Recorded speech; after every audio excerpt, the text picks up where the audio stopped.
Ladies and gentlemen, this is absolutely fantastic news, and it's hilarious. This has made Trump's ban, or banning Trump, completely useless and irrelevant.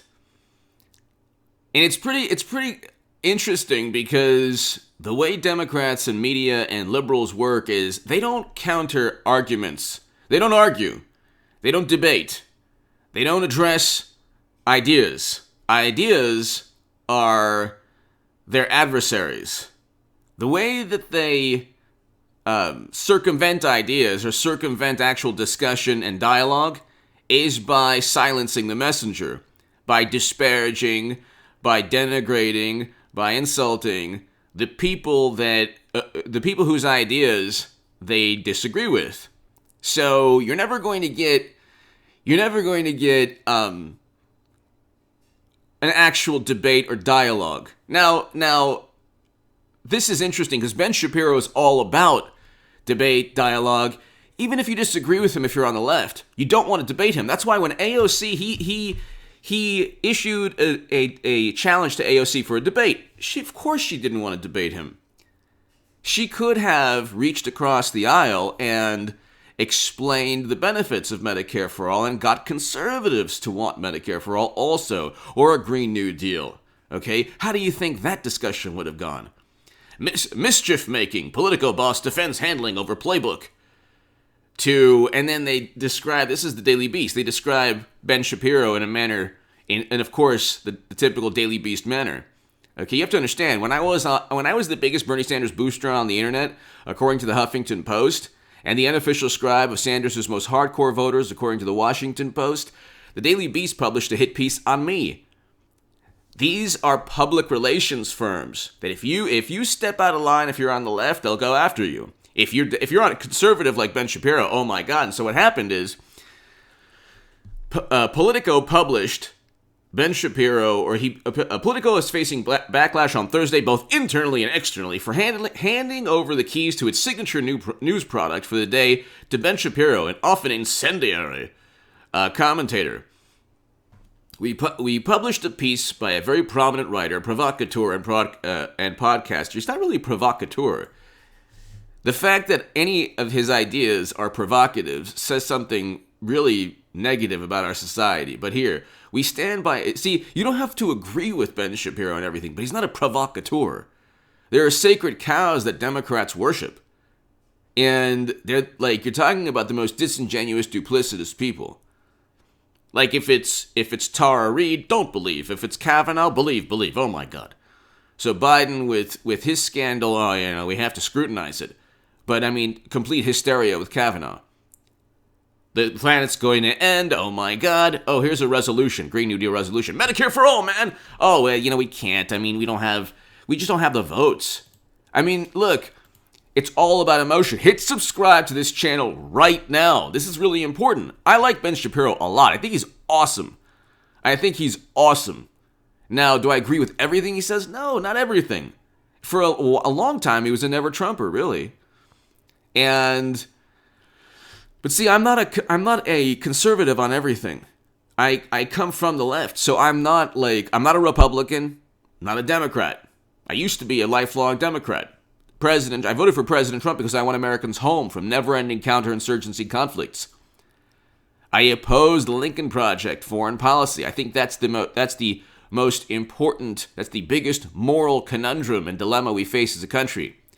But Politico publishes Ben Shapiro. Politico is, you have to understand what this is all about. Politico actually is the least biased, I should say, the least biased publication on the left. Everyone at Politico is generally a liberal, or, I mean, there might be some conservatives, but they're the least biased. And whereas they still preside over, they still help further the prevailing narrative within Washington, D.C. They're the least biased. They are. Politico is good. I've always said Politico is the least biased. And they published today Ben Shapiro. We stand by every word in there. It was very closely edited. The outlet's top editor, Matt Kaminsky, said as part of his response to staffers during a Thursday meeting. At another point, the top editor added, mischief making has always been a part of Politico's secret sauce. What's the mischief? Like, Ben Shapiro is not, like, the whole point, this is the whole point. This is hilarious. Politico is, along with the Washington Post and New York Times, probably more respected than the Washington Post and New York Times. If they published a staunch conservative, or Ben Shapiro, who stands for conservative values or ideas, then what Facebook and Twitter and others have done with Trump becomes completely irrelevant, useless, becomes a futile exercise. An exercise in futility. You see, it's never been about, the reason that I'm so happy about this and so awesome, it's never been about banning President Trump's destructive nature. That's a bunch of nonsense. They impeached Trump twice. They would have impeached him a third or fourth time. Like, if he had gone 2 terms, they would have found something to impeach him. 3, 4, 5. He would have been a 7-time impeached president. Because Democrats, see, President Obama's NATO intervention that directly led to a country becoming a failed state, this is a fact. There's no debate about this. Even President Obama himself on Fox News stated, it was my biggest mistake. That was President Obama's biggest quote-unquote mistake. That's Ben Shapiro right now. Hold on one second. Of course, I'm joking. Ladies and gentlemen, this is probably the best thing that could ever have happened to President Trump or 74 million supporters of President Trump. It's the best thing that could ever have happened to me, to you, to the country, because just look at the reaction. It's unbelievable. It's just outrage, shock, indignation, the typical usual apoplectic reaction of Democrats and media. Oh my goodness, how dare you? How dare you? If only these people defended the entire Constitution with the same passion they defend Ben Shapiro. It's like that and that's actually defending First Amendment. This is Ben Shapiro, guys. Save some of the insane outrage for my birthday tomorrow. That's awesome. Happy birthday, Ben Shapiro. So, you don't have, see, this is the thing, you don't have to agree with him. You don't have to agree with him. But the thing with Politico publishing, like publishing him, is the following. I have to get some of these more apoplectic tweets here. New Politico is having a newsroom meeting right now over Ben Shapiro. This is one of the most disappointing days, if not the most disappointing day that I've been a part of in this company. One staffer said, "Okay, so this is hilarious. Ideas, ladies and gentlemen, like Democrats truly believed that they were on their way to completely erasing President Trump or Trump supporters, because you have to understand, Ben Shapiro defends President Trump a lot. He doesn't agree with President Trump a lot as well, but he's a conservative. Trump at the end of the day is a conservative. Now he's not really a Republican. In a lot of things he does can be described as traditionally liberal. Like his foreign policy is a liberal foreign policy compared to what the Lincoln Project, the Bush neocons that are in the Democratic Party want. Okay? President Obama presided over a failed NATO intervention. The Bush, Cheney, and Rumsfeld people presided over one of the biggest, most colossal mistakes, foreign policy catastrophes, unmitigated disasters, but with Cheney, Rumsfeld, and Bush, and they're all now within the Democratic Party. Now, I think Ben Shapiro liked Ted Cruz years back for president. You're talking about somebody. See, what they didn't want was to normalize, or they use the word normalize a lot, because to them, any disagreement or discussion is not normal. You're talking about the biggest narcissists and most egotistical, self-absorbed, self-righteous, indignant human beings. These are the types of people that, like, they're actually a very warped version. The 2000s Republicans have morphed. They've evolved or morphed into the liberals in this day and age. You know, if you didn't agree with them, you committed treason. You were not normal. It was always good, bad, and that's it. And so they managed to paint President Trump and 74 million supporters of President Trump in these people that don't exist. Now they've given not only a voice. See, Ben Shapiro has one of the biggest voices in all of YouTube and all the internet. But see, the thing is, they've allowed Ben Shapiro into their club. Politico is a revered or very esteemed publication. Now he's part of their club. Now they have to hang with him, and he's like basically part of the Democratic Party country club. They're like, oh my God, you let Ben Shapiro in? So one step from Ben Shapiro is President Trump. The whole point, what they did with publishing Ben Shapiro, and it was actually, the interesting thing is, it was Politico Playbook. So the real reason most Republicans opposed impeachment. So I haven't even read the article. I just read the uproar. Ben Shapiro starts controversy as guest writing Politico newsletter. It was a newsletter. It was just a newsletter. And it's like, so basically, Political Playbook is just like a portion, like a segment of, it's like a segment of the publication. It's just a very small portion of the publication, and you can see like just the hysterical, apoplectic reaction. So the real reason, let's just read it real quick. The real reason most Republicans opposed impeachment by Ben Shapiro, January 14, 2021. Howdy from Nashville, y'all. I'm Ben Shapiro, and I host the conservative podcast and radio show, The Ben Shapiro Show. Oh my God, how dare he!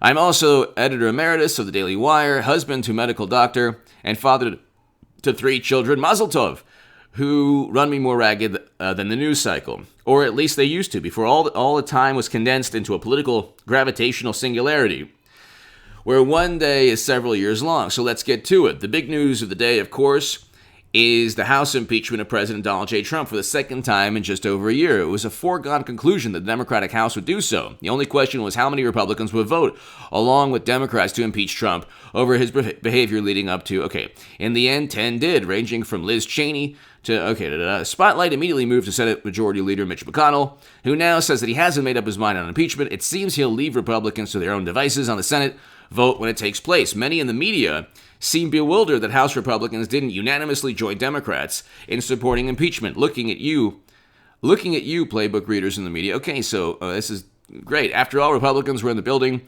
My Republican sources tell me the opposition to impeachment doesn't spring from generalized sanguinity over Trump's behavior. I've been receiving calls and texts for more than a week from elected Republicans heartsick over what they saw. Opposition to impeachment comes from a deep and abiding conservative belief that members of the opposing political tribe want their destruction, not simply to punish Trump for his behavior. Republicans believe that Democrats are and the overwhelmingly liberal media see impeachment as an attempt to cudgel them collectively by lumping them in with, the people who committed illegal acts. The evidence for that position isn't difficult to find. So Senator Ron Wyden, Alexandria Ocasio-Cortez, Paul Krugman have all basically lumped. So he gives examples, and it's true.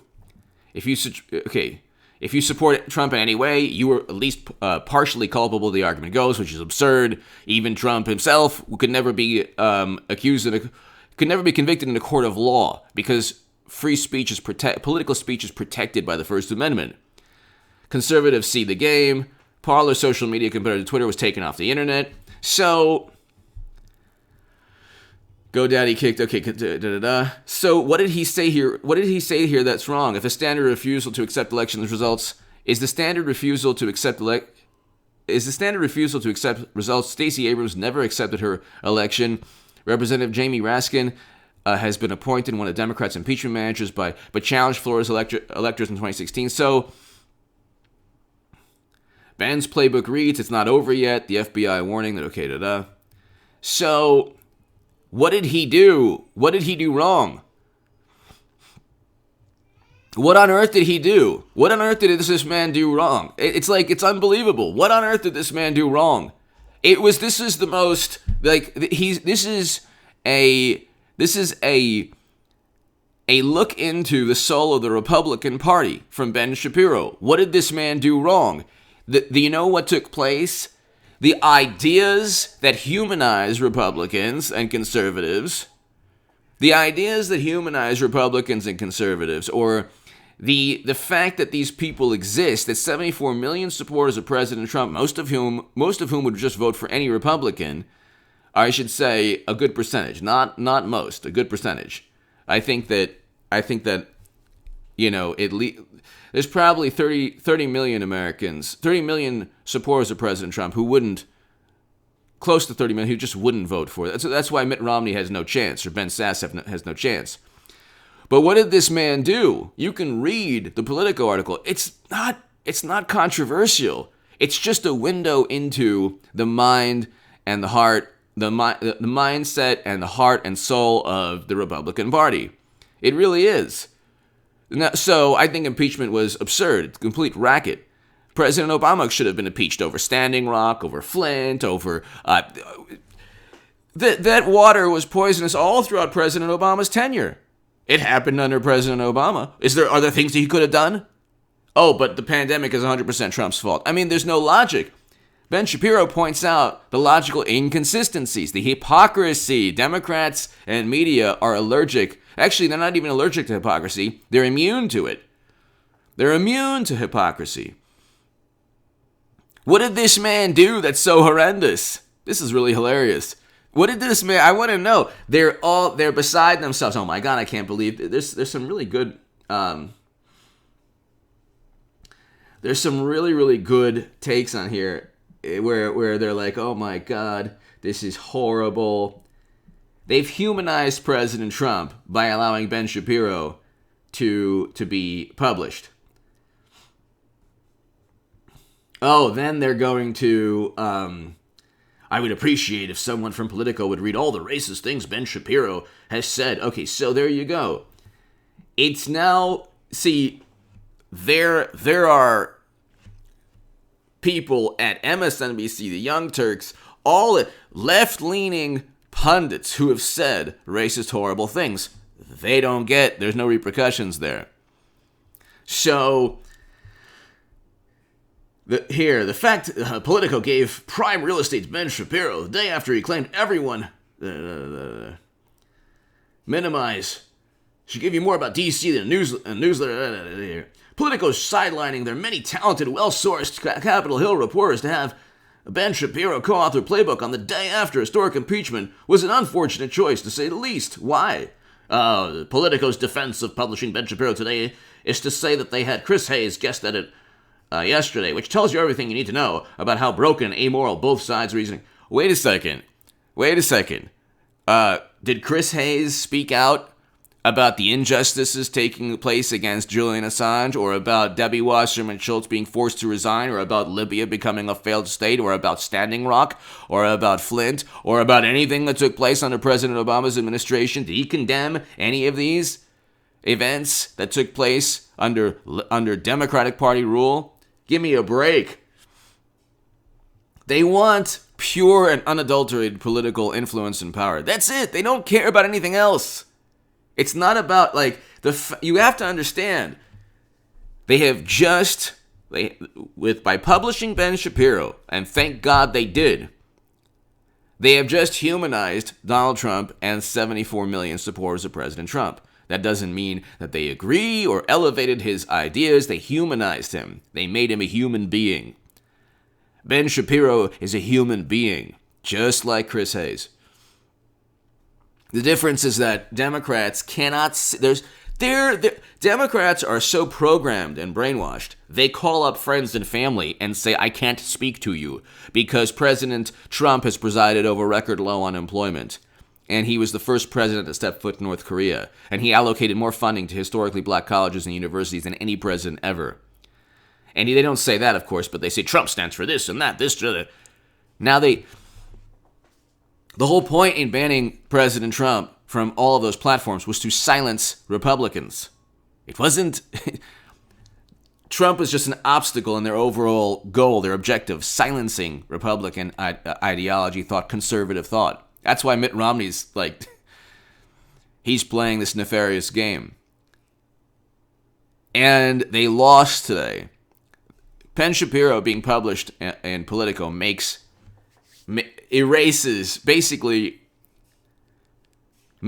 every Trump ban completely irrelevant. Give me your thoughts below. Hit subscribe to this channel. Get this segment viral.